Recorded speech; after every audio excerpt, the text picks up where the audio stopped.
True transformation cannot happen without a renewal of the mind. I'm sick and tired of being sick and tired. Mind over matter. If the pain of where you are never exceeds the pain of change, you will always remain the same. Through a renewal of the mind, and it takes a process. True transformation, mind over matter. Change your mind, you change your life. Change your life. You gotta go through it to grow through it. Mind over matter. Yo, we are on Facing Your Fears. Oh, okay. Gotcha. All right. Yeah, I said it's like the podcast, man. Huh? Mind Over Matter podcast.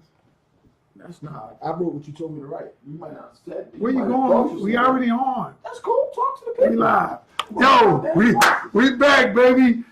Mind Over Matter podcast. I'm Ken Canyon. I'm Ken Canyon. Yo, I'm Coach Lynch, the infamous greatest, the one that let me only share. I am who I am, or whatever I say I am. If I wasn't, then why would I say I am? You got that? Yeah. How can I share this? Let me see. I want to share this with my page. Though. Yo, what's up, Janice McMasters? What's happening? Kenyatta, I see you. Uh-oh. First Lady, how you doing? First Lady. Fredo, what up, Fredo? Trell, all right, Trell, you in the building. Lottie, what up, Lottie? I didn't get the speaker, but as soon as we finish the podcast, I'm gonna go get the speaker. I'm on. How do I share this like on my page? I don't know, Ken. You talking to the wrong one. Hey, anybody know how to share? Am I too late to share this? Comment and ask us. I did it last time. I mean, podcast. I got my glasses on. I should sit on that side so I can see the people's comments and everything. You can see it? I can't see them never. You gotta tell me who enjoy it. Let me see, because I'm gonna be like this. How about I do this? I'll tell you who says something, right? That's cool. And then that way, I like that. And then that way you'll be able to rock with it. I can get a little camera time? Somebody, Fredo says, Yo, Fredo, what up? What up, Fredo? Cody, what up? I see you, KB. Uh-huh. All right, what's going on? You ready? Yeah, I'm ready. All right, so we're going to get into this, y'all. All right, Shantia. I mean, I ain't new to this, like, camera stuff. I ain't say nothing about you being new or not. Talk to the people, man. Leave me alone. Let me get on the camera. I want to get on the camera. Set the thing up right. Without Taylor, we a mess. Oh, man. Tell them we miss you. Whatever you're doing right now, I hope they pay you a lot. Hey, yo. All right, so we're going to get into this today. Today we wanted to talk about facing your fears. We did a video, and it's going to be in the bottom of this link. And the video was dope. Yeah, when I say it was dope, man, we do a lot of videos, but that was one of the best videos that we have done. Yeah. And a lot of times we do stuff, but when it touches me on a visceral level, you know, visceral level. Ooh. Yeah. Kid, what's up, kid? On a visceral level, you know, I really think about it. I'm like, this video touched me on a visceral level. I mean, I could feel it at my core. Yeah. And it was talking about facing your fears. And a lot of people, a lot of clients that... Kentucky Black, what up? I see you cut yourself. What's up, Black? What's up, baby? Go ahead, man. Talk. All right. You keep it up. All right. But look, so it's a lot of people out there don't know how to face their fears. Okay. And their fears are keeping them from growing to their maximum potential. Okay. And so I felt like we should do a podcast / Facebook Live and show people how to get out of that, because a lot of people aren't growing to their maximum potential on their job, their bodies, their relationship, because they are afraid of a multitude of things, whether it's rejection, afraid of success, afraid of failure, afraid of criticism. You know, it could be they have a fear of a lot of different things. Fear of worry, a whole bunch of worry, things. Doubt, all that stuff. That's good stuff. So I wanted to start. Brandon Harris, shout out to Brandon. I see you. Brandon, how your legs feel, baby? Yo, Nick, I ain't seen you in a while, man. Shout out to Nick out there. Nicholas Kerr, I see you, man. I ain't seen you in a minute. Used to work with you at the Rush, man. That's good stuff. So you're like a celebrity and stuff now. So I'm just glad to be on your page. Yeah, whatever, man. Let's go. But so we're gonna get into it today. The first thing that I wanted to talk to people about is what fear was designed for. Because a lot of people don't realize it. God gave us fear for a reason. Yes.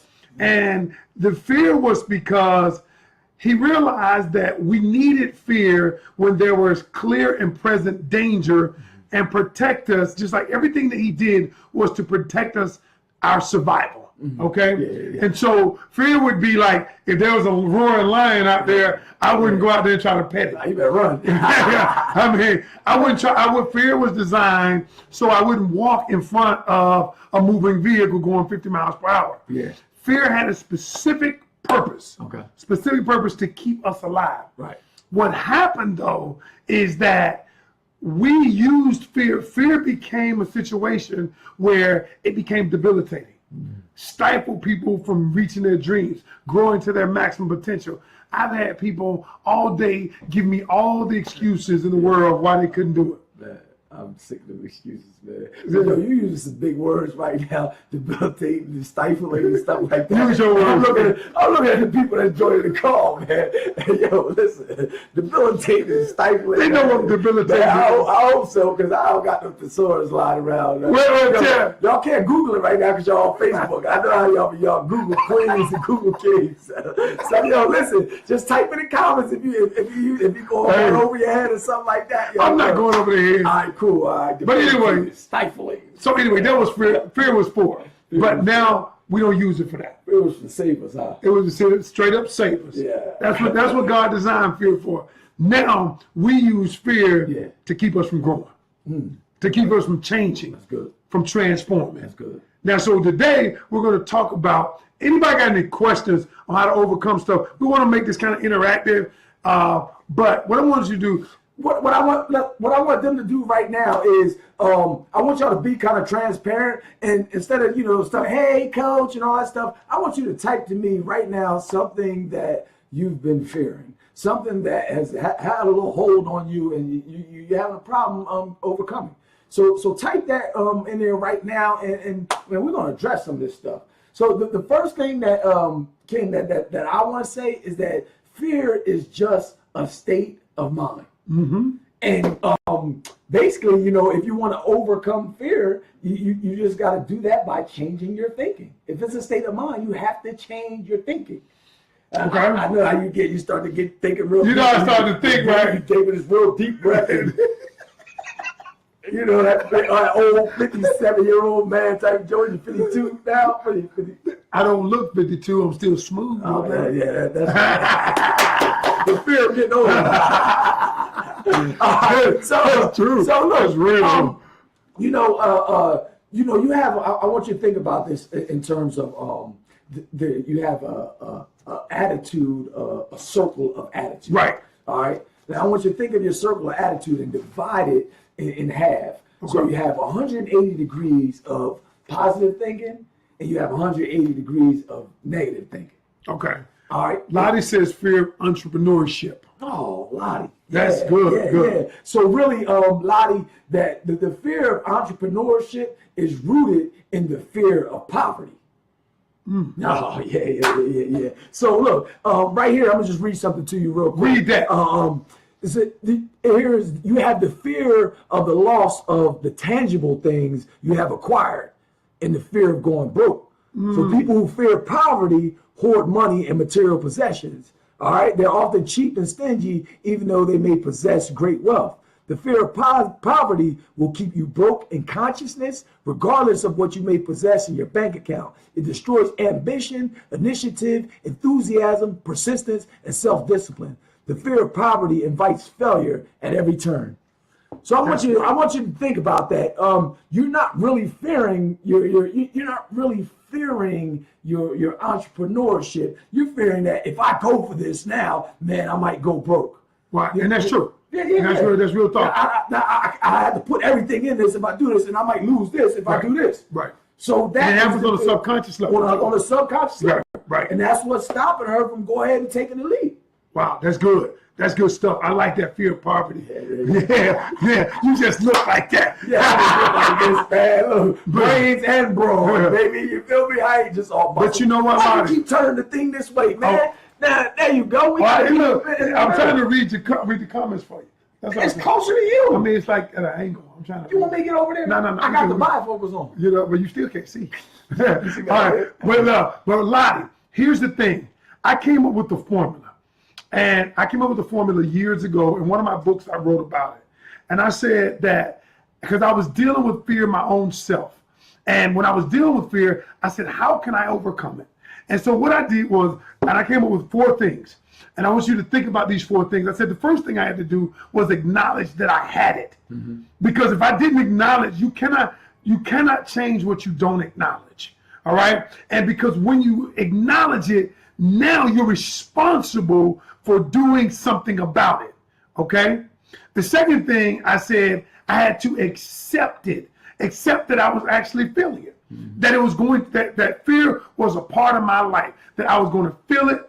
And I couldn't change it. I was going to feel it.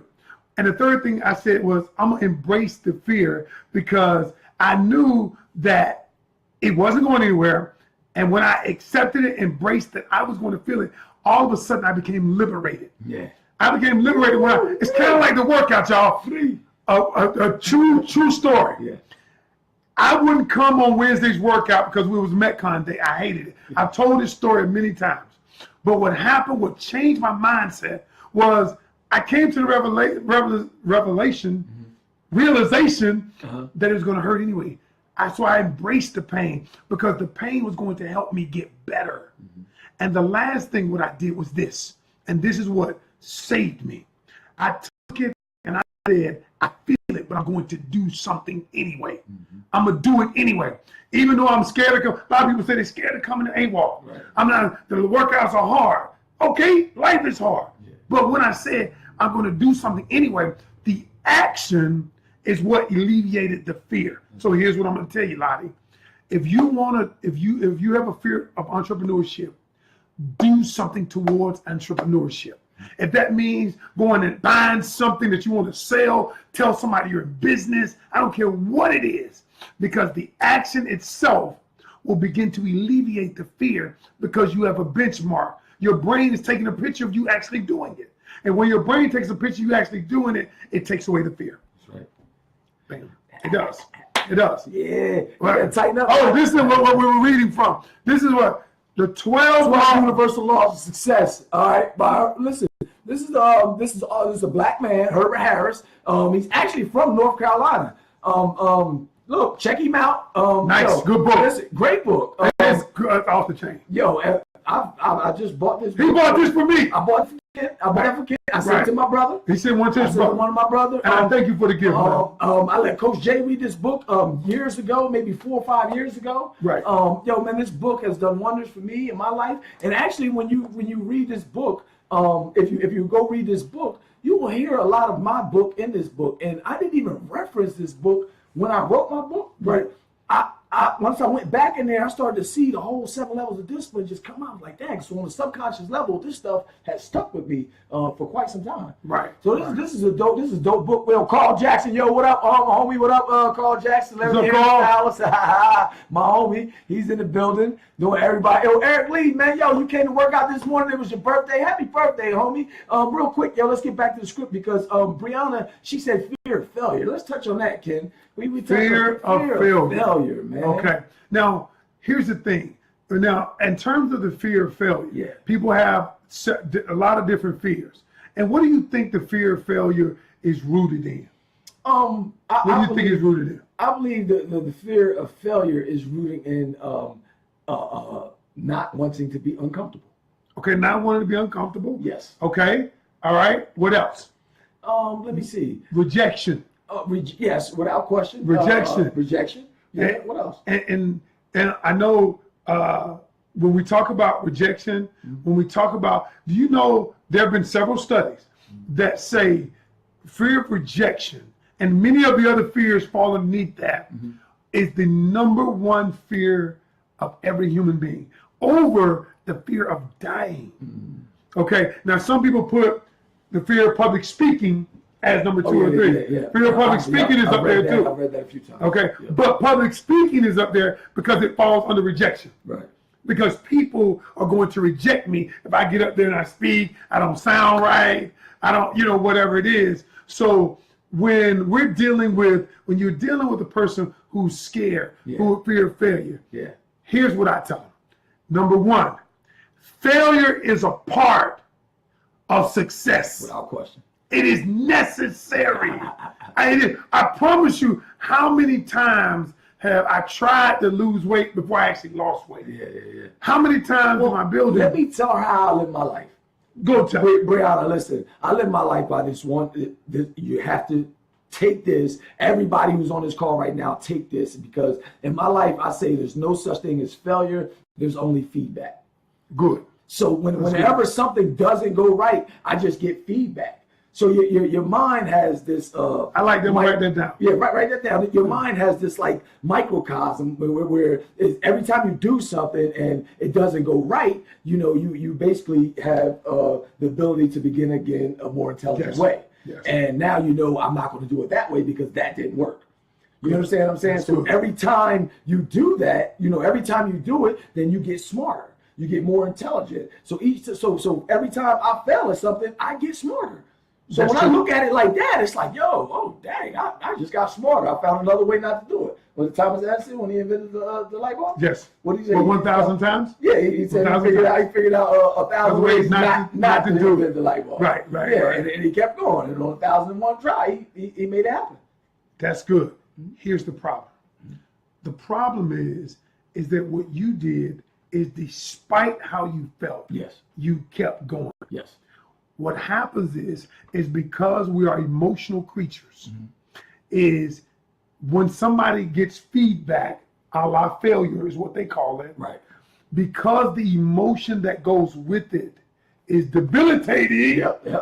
They don't take it as feedback and keep moving forward. Right. The reason you're successful is because you use the feedback, not because you don't fail. Right. We all fail. It's a part of it. Yeah. It's because you use what you got, the feedback, a la failure, and I said, you build I know how not to do this. Right. I'm going to do it this way this time. Right. I'm going to make it work this way this time. Right. Okay. And that what happens is, do it regardless of how you feel, do it anyway. Right. That part is powerful. Good point that you brought out.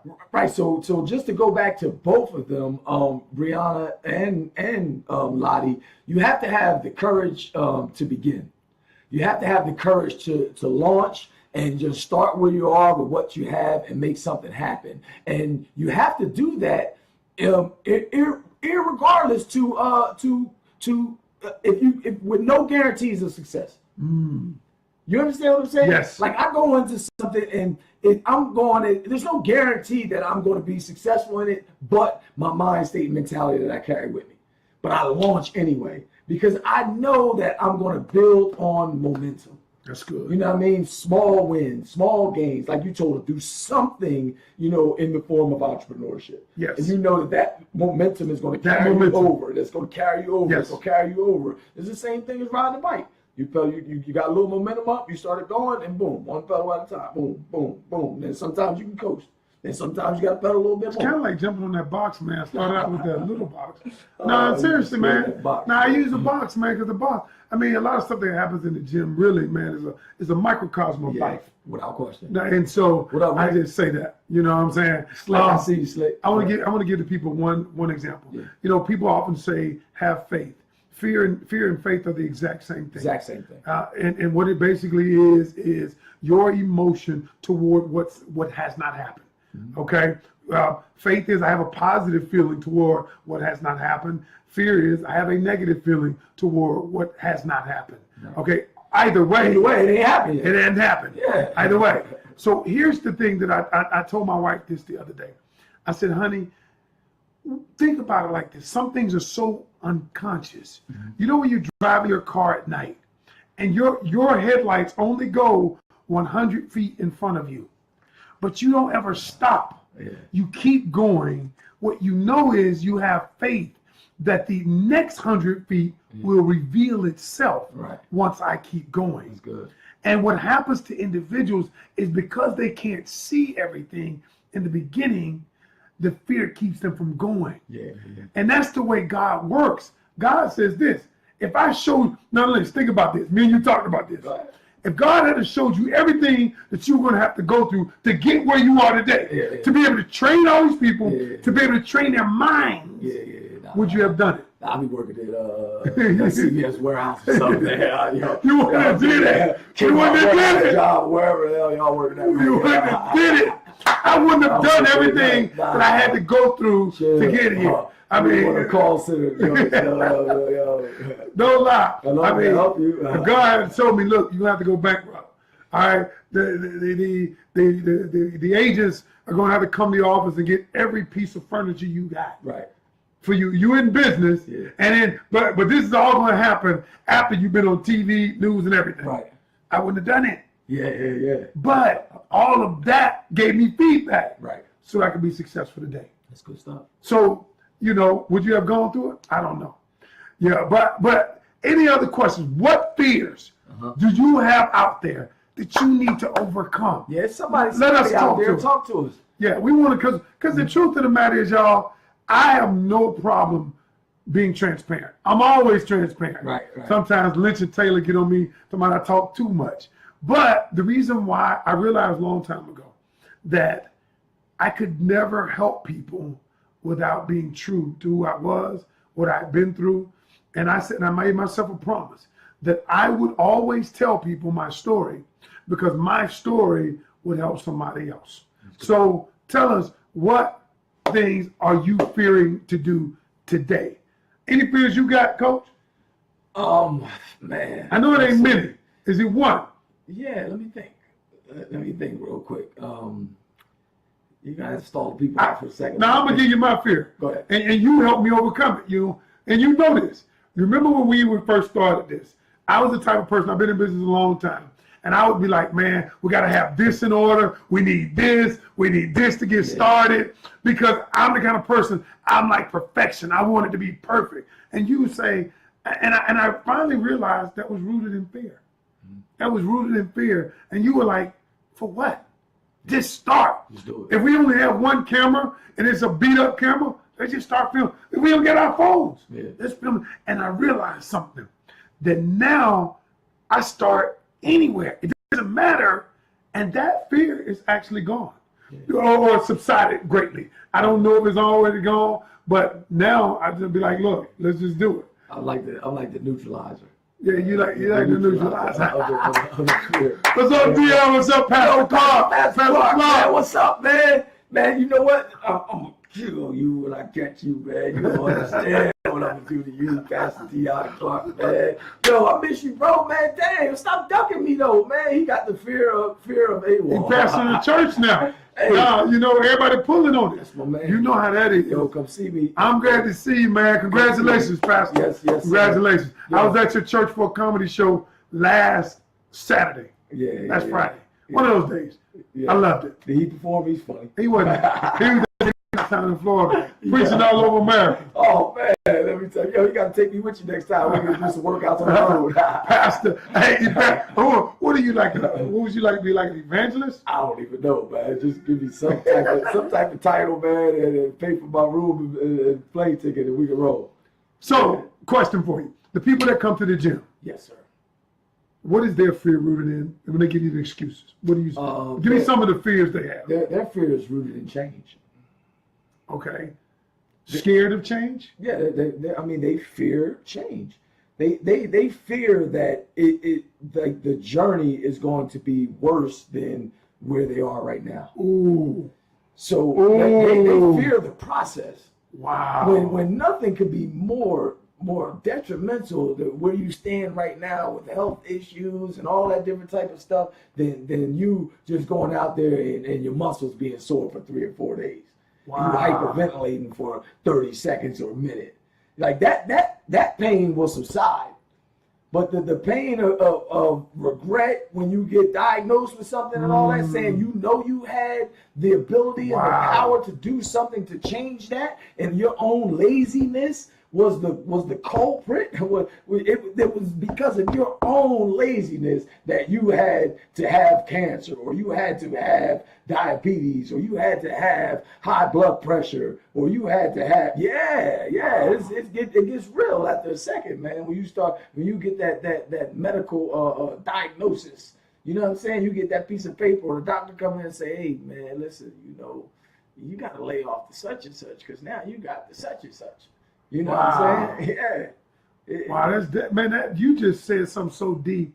Fear of change, because they believe that what they have to endure temporarily is more hurtful than what they're going to have to endure later. Yes. What they've been enduring. Yes. And you know why that is? Because they've accepted where they are. Mm. And they've accepted and learned how to live with it. And then think about it. Well, you ever notice with like diabetes?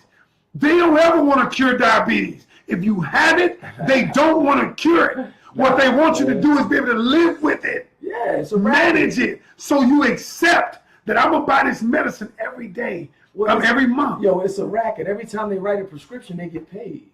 Yes. You got to understand that it's a racket. It's that they get the insurance money and you don't care because your insurance is paying for it. You only paying a copay, so you ain't tripping about that. But they getting rich off the simple fact that you need to use this stuff. And you don't really need to use it. People come to me all the time with high blood pressure and stuff like that. I'll be like, yo, don't even worry about it. You ain't got to take that. All you got to do is come work out. That's so true. Moment of transparency. I'm going to give you a moment in a minute. But let me say, Michelle Hardy says this.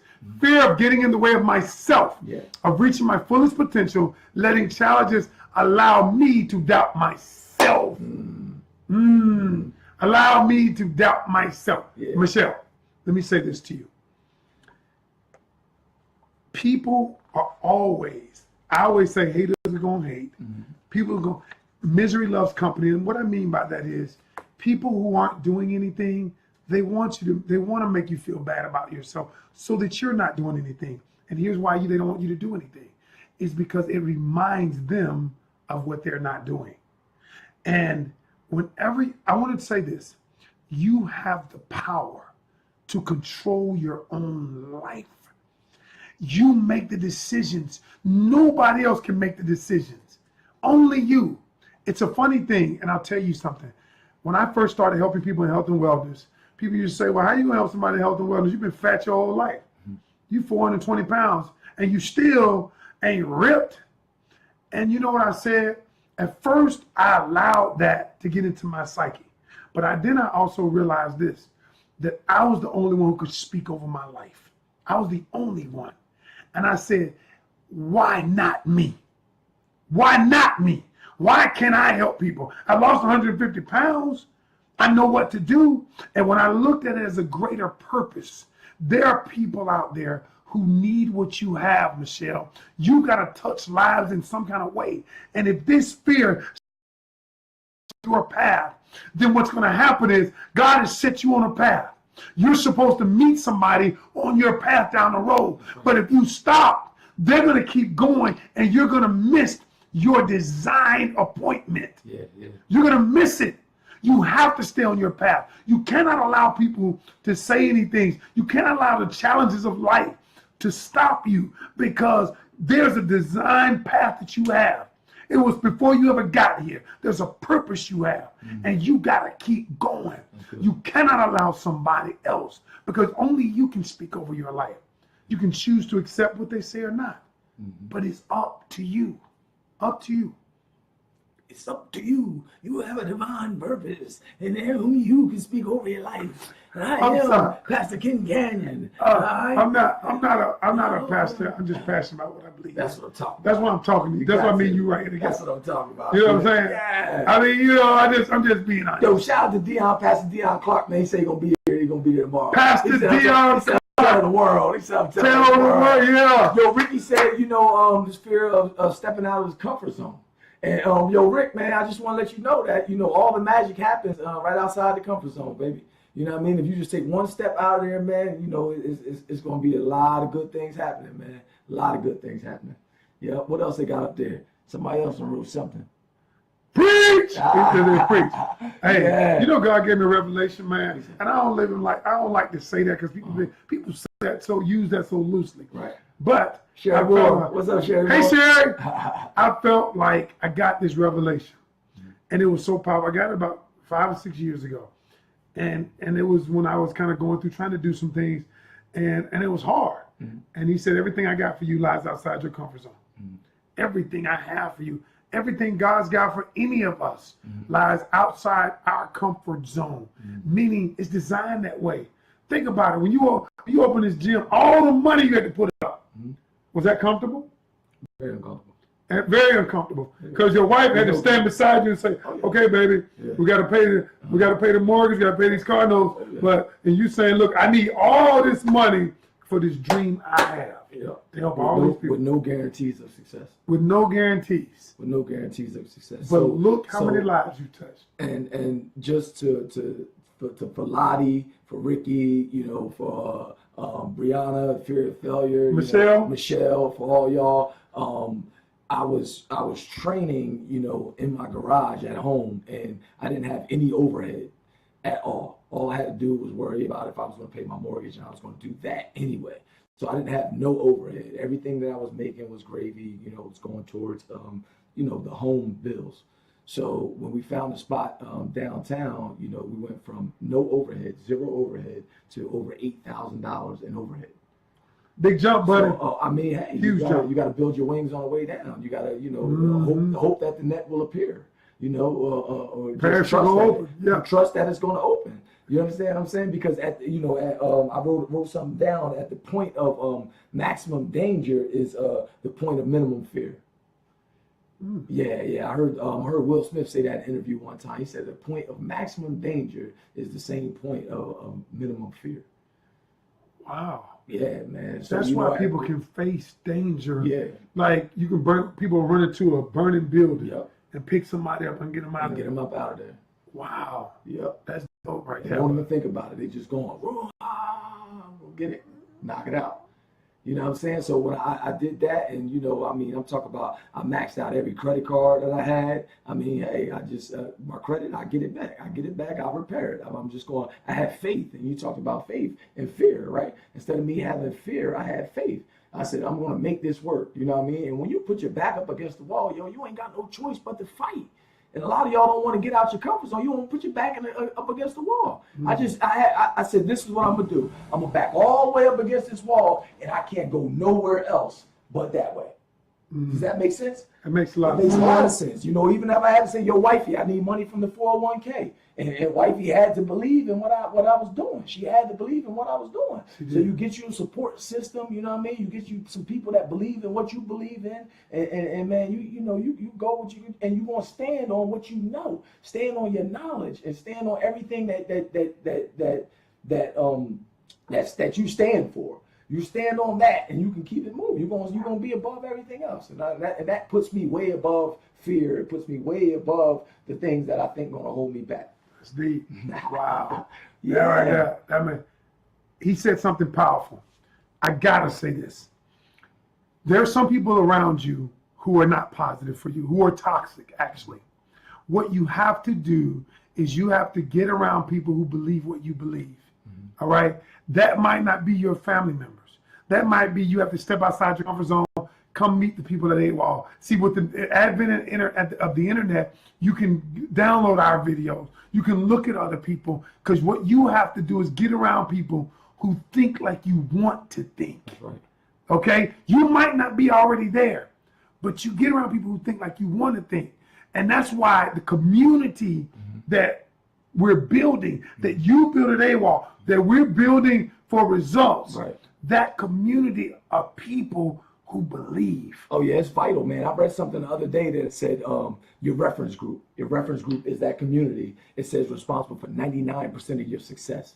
99% of your success comes from your reference group. Wow. Yeah. Wow. From your reference group. So the community that you're in, that you're involved in, the people you talk to on the phone all the time, the people you hang around with, they're responsible for 99% of your success, man. That joint was so deep and so powerful. It just was like, yo, I gotta continue to be a part of these seminars. I gotta continue to be a part of these, the good groups, lead the great discussions, cut the toxic people off around us and stuff like that, and just keep giving out that positive energy and stuff like that, and let the positive thinker in me control my my actions and thoughts.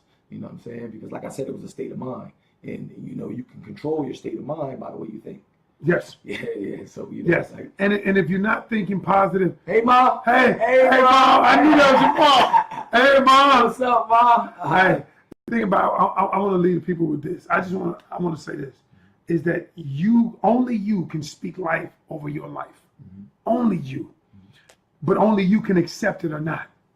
See, somebody else may say something about your life speak. Even people, pastors, I hear people say, put a word on there, speak a word over my life. But here's the thing. If you don't accept the word, only you can accept it.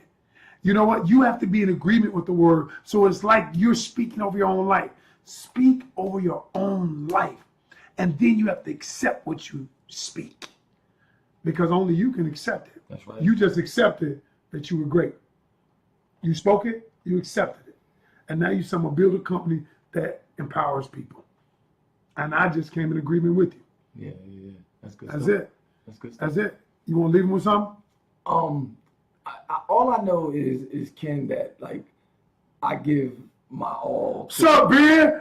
Ben say, tell Ken bring the boys from Sports Center back in the day. We used to play basketball. On Friday nights. What's up, Doc? All right. Who else on there? Scott. Scott just came on there. What's up, Scott? Yeah, Scott and Ellie. I think Ellie might be in Texas right now. She can't come to the workouts right now. But I was wondering what happened to Ellie. Good food for thought. I'm glad she. Yeah, Mexico, Texas, or something. I don't know. Grab a taco for me, Ellie. Yo, that's my girl, man. Yo, Ben C, what up, man? How them legs doing for this morning? Yo, listen, man. I just want to leave y'all with what I do, Ken, is I'm a boss about my day. I know if I can do everything that I'm supposed to do today, then it takes care of tomorrow. You know what I'm saying? And if I do everything that I'm supposed to do, tomorrow, then, those days, they run into weeks. You know what I mean? And in the weeks, they run into months, and the months run into the year. Gotcha. And then next thing you know, I've really built something great in 12 months. You understand what I'm saying? Mm-hmm. So, I don't let my day run me. We compartmentalize our workouts and stuff like that, and you see how I wind up killing things, or I make it. I do it. It hurts me. You know what I'm saying? But it's hurting. It's really killing a lot of other people. So it kills everybody. But I do it in a way where it don't mess with me too much mentally. You know what I'm saying? So to compartmentalize something means just to break it down into segments. Right. You know what I'm saying? And you got to start your day off, in the right manner where you're getting things done. Mm-hmm. And that's one of the reasons why on that list that, that we showed each other the other day was having, hiring a full-time assistant. Shout out to Lottie, for helping me out with that. Thanks, Lottie. Yeah, thank you. Because that's one of the things on my list that will help me become a multimillionaire within the next 12 months. This is the exercise that we're going to give all of you coming up soon. You have to be a part of our focus group, though, and we'll give you details about joining our focus group real soon. But definitely. It's going to be some dope stuff. And we're just looking to change lives because, we know that the exercises that we do on a daily basis contribute to our success, which, has led to a podcast, and how that's grown has led to a supplement company, has led to books. And we're starting our book this week, right? Our book together. Yep. Yeah. Which will definitely help you with that. It's going to be called, can I reveal the name? No, not yet, man. Not yet. Man, I think that's going to be dope to reveal the name. Well, I tell you what, just salt them. I just did. Okay. All right. Because we might change the name. No, we're not going to change it. It's dope. You're right. We keep it moving. But I think that'd be dope. We're going to give y'all the name soon. We're gonna do the book. We're working on the book now. All right. One other thing I want to salt you. Salting is a marketing term. One thing I want to tell you about. We're going to be doing a mastery class for 8 weeks. We're only going to take the best of the best. All right. We're going to take 15 people who are at the top of their game, who want to be at the top of their game. We're going to do a mastery class for 8 weeks. When I say reaching goals, all right, but we're going through it now, and we're going to show you the results of it. Right. All right, we're going to go through it now. That way, when we start teaching it, we're going to put it on film, and then we're going to use it for people outside the world beyond. All right, but it's coming. It's coming. That's it. Elvis said she'd be back Wednesday. Oh, you'll be back on Metcon Day. Yes. Yes. And everybody told me last Wednesday was the hardest Metcon. Aduma and Duke said it was the hardest Metcon they'd ever done. Oh, man.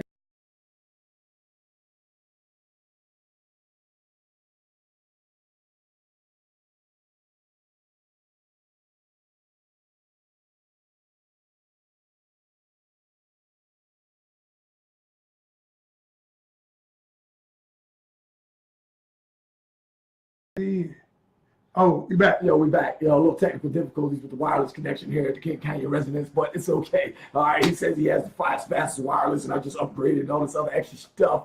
But guess what? I don't believe him. All right, so they charge him for nothing. It's all good. They got me a couple weeks ago at the gym. I upgraded the joint, got another modem put in another room, but it's still slow, still super slow. They got me, y'all. It's all good. It's all good. All right, I'm gonna leave you with this: is you control your own destiny, you control your own future.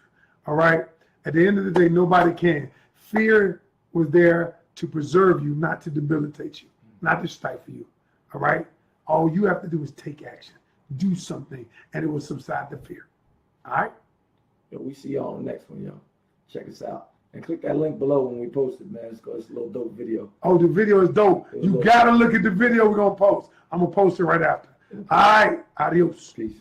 Change your life. Change your life.